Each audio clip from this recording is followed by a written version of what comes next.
Karakshalo Tripura Hasini Kerong Korong Arindam Bhattacharya Shamungni Bagai Kubun Hasro Thangmani Abai Zarauno Karakshal Shariga Asamni Hailakane Amsayo Soprop Zamani Koktuma Kasai Faika Aroni Shamung Pai Kifri Tongmani Lamauno Asamni Hailakandio Soprop Zakmani Ababai Kerong Korungi Malkong Driver Belakino Shagodo Kumanmani Koktuma Abai Batimuni Koktuma Markino Tripura Bar Association Asok Fangte Tangfang West District ni SP Bai Thangoi Malaika Abni Aglono Asam Hasini Police Bai Kereng Zakha Abni Aglo Asamni Police Kerong Korong Arindam Bhattacharya no Tripurani Ari Zorat Naikol Mungrui Toniru Faimani Koktuma Party Mungno Regino Tripura Bar Association Asok Fangka Khamjangmani Kok Shaka They are Party Mungno Regi West Thanawa Klaizaka Kaisa DN3 আমাদের ত্রিপুরা বারের একজন member Arindam Bhattacharya আজকে ওনার professional কারণে উনি হাইলাকান্দি দিতে গিয়েছিলেন একটা মামলা করার জন্য ওখানে মামলা যতটুকু আমি খবর পেয়েছি মামলা কমপ্লিট হওয়ার পরে উনি কোর্ট থেকে বেরিয়ে যখন ত্রিপুরার উদ্দেশ্যে মুভমেন্ট করছিলেন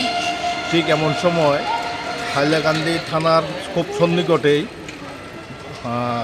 হান্ড্রেডস নাম্বার অফ পাবলিক ওনার গাড়িটাকে অ্যাটাক করছে গাড়িটাকে খুব প্রচণ্ডভাবে ড্যামেজ করছে উনি এবং ওনার ড্রাইভারকে ফিজিক্যালি অ্যাসাল্ট করা হয়েছে ওনাদেরকে পরবর্তী সময়ে পুলিশ তাদেরকে রেস্কিউ করে থানাতে নিয়ে রাখে এই খবর আমাদের আগরতলাতে আসার সাথে সাথে আমি ত্রিপুরা বার অ্যাসোসিয়েশনের প্রেসিডেন্ট এবং আমার সেক্রেটারি কোর্টে কিন্তু আমরা সঙ্গে সঙ্গে ছুটে গিয়ে সদর এসডিপি অফিসে গেলাম ওনাকে বললাম আমাদের এসপি সাহেবের সঙ্গে একটা অ্যাপয়েন্টমেন্ট দরকার আমাদের একজন অ্যাডভোকেট এরকমভাবে হাইলাকান্দি থানাতে কনফাইন্ড অবস্থায় আছে এটাকে রেস্কিউ করা দরকার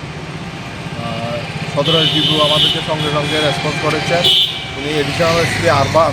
ধ্রুবনাথকে দিয়ে আমাদের সঙ্গে কথা বলান আমরা ওনাকে রিকোয়েস্ট করি উনিও সঙ্গে সঙ্গে আমাদের সামনেই বসে হাইলাকান্দি এসপির সঙ্গে কথা বলেছেন আমাদের ওয়েস্টের এসপি ওনার সঙ্গেও কথা হয়েছে উনিও চেষ্টা করেছেন আলটিমেটলি এখন ধরেন ঘণ্টাখানেক আগে পর্যন্ত আমাদের কাছে খবর হাইলাকান্দি থানা অরিন্দম বাবুকে ত্রিপুরায় পৌঁছে দেওয়ার দায়িত্ব নিয়েছে ওনারা চুরাইবাড়ি পর্যন্ত পৌঁছে দেবেন আমাদের এখান থেকে গিয়ে অরিন্দম বাবুকে আনা হবে উনি না আসলে আমরা বিস্তারিত এর বেশি কিছু বলতে পারছি না তবে নিঃসন্দেহে এটা অত্যন্ত নিন্দনীয় কারণ এইভাবে যদি ভিন রাজ্যের কোনো অ্যাডভোকেট গিয়ে অন্য রাজ্যে আক্রান্ত হয় তাহলে তো এটা বড়ই দুর্ভাগ্যজনক এই বিষয় নিয়ে আপনারা কোনো মামলা বা কিছু আমি পশ্চিম থানায় একটা ইন্টিমেশন দিয়েছি পশ্চিম থানা বলছে আমরা আপাতত থেকে জিডিএনটি করে রাখছি অরিন্দম বাবু ফিরে আসার পরে সিদ্ধান্ত নেওয়া হবে কী করা হবে রাজা খরা আগলিনি সিমি প্রণামনি খকথুম চিনি খরাং